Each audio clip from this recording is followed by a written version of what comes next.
తొలకరి జల్లుకు తడిసిన నేల మట్టి పరిమళాలేమైపోయెర వాన పాములు నత్త గుల్లలు భూమిలో ఎందుకు బతుకుతలేవు పత్తి మందుల కత్తర వాసన రాయి పంట పొలాలల ఆ మిట్టికి తెచ్చిన అప్పే కట్టాయే నా రైతు కుతికపై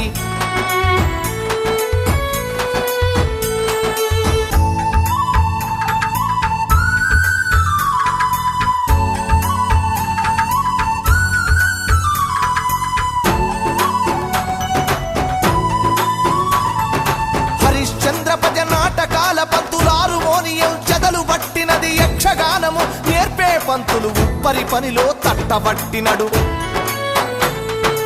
యాచకులు నా బుడగా సంఘాలు ఈ పల్లెల నిలిసి దేవా